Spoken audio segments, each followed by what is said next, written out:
प्राचीन समय की बात है। एक शहर में एक व्यक्ति रहता था जिसका नाम चंदन था।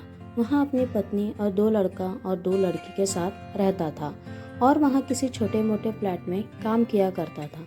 चंदन और उसकी पत्नी खुशी खुशी अपना जीवन व्यतीत कर रहे थे। समय का चक्र बीत रहा था और उनके लड़का लड़की बड़े होते जा रहे थे।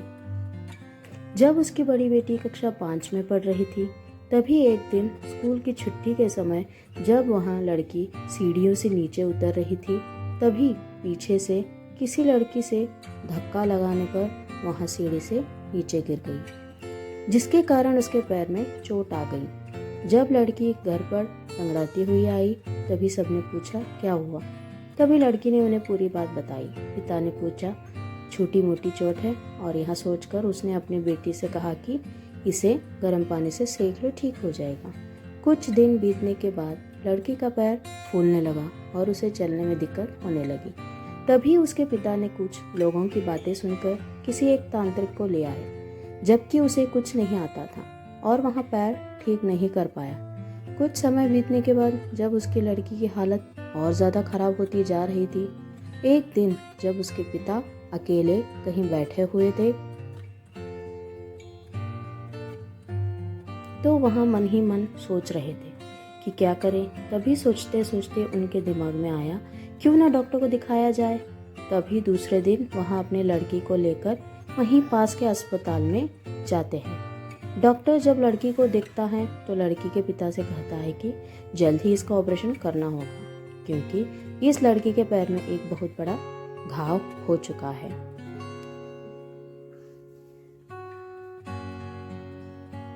जिसके कारण लड़की का पैर भी काटना पड़ सकता है। पिता डॉक्टर से पूछता है कि ऑपरेशन में कितने पैसे लगेंगे।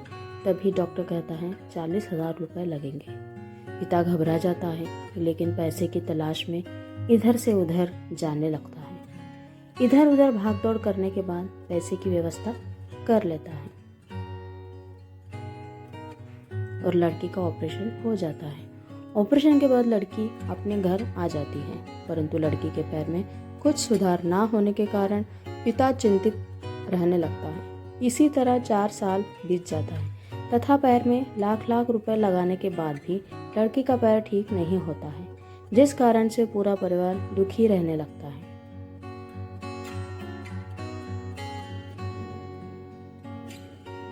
कुछ समय बीतने के बाद लड़की का विवाह हो गया और लड़की के जीवन में खुशहाली आ गई। पिता सोचता है कि अब सब कुछ ठीक हो गया है, संघर्षों का दौर खत्म हो गया है, परंतु किस्मत को कुछ और ही मंजूर था।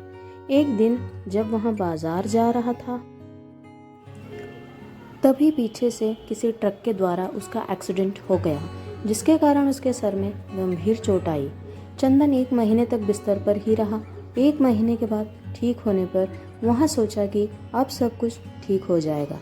तभी उसकी पत्नी का स्वास्थ्य खराब होने लगा और वहाँ बीमार पड़ गई। यहाँ वहाँ छोटे डॉक्टरों को दिखाने के बाद तबीयत और बिगड़ गई और चंदन इसी विश्वास के साथ अपनी पत्नी को हमेशा वाराणसी के अस्पताल में ले जाने लगा। कुछ समय बीतने के बाद पत्नी ने तबीयत में सुधार आने लगी। चंदन सोचा कि अब सब कुछ ठीक हो जाएगा। एक बार जब वहाँ अपनी पत्नी को वाराणसी के अस्पताल में ले गया, डॉक्टर ने सभी रिपोर्ट को देखते हुए कहा,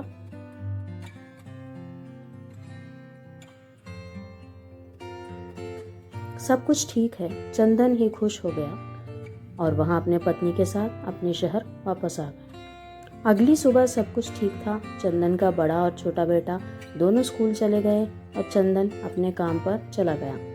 बड़ा बेटा स्कूल में सोच रहा था कि चल कर माँ से कुछ बातें करेंगे। तभी 11 बजे उसका मित्र आता है और कहता है कि चलो, तुम्हारी माँ की तबीयत खराब हो गई है। बड़ा बेटा दौड़ता हुआ अपने घर की तरफ आता है। तब तक बहुत देर हो गई होती है। उसकी माँ की मृत्यु हो चुकी होती है। बेटा माँ को देखते ही फूट फूट कर रोने लगता और वहाँ अपनी माँ का अंतिम संस्कार करता है। 1 साल तक पूरा परिवार दुखी ही रहता है। कुछ समय बीतने के बाद दुखों के बादल छट जाते हैं और चंदन अपने लड़का और लड़की के साथ सुखमय जीवन बिताने लगता है। आज उसका परिवार खुशी से जीवन जी रहा है। दोस्तों, जीवन में सुख और दुख दिन और रात की तरह होते हैं, जो कभी भी स्थायी नहीं रहते। इसलिए दुख के समय में कभी हिम्मत नहीं हारना चाहिए तथा सुख के समय कभी अहंकार नहीं करना चाहिए। इसलिए कहा गया है, जीवन का दूसरा नाम संघर्ष है।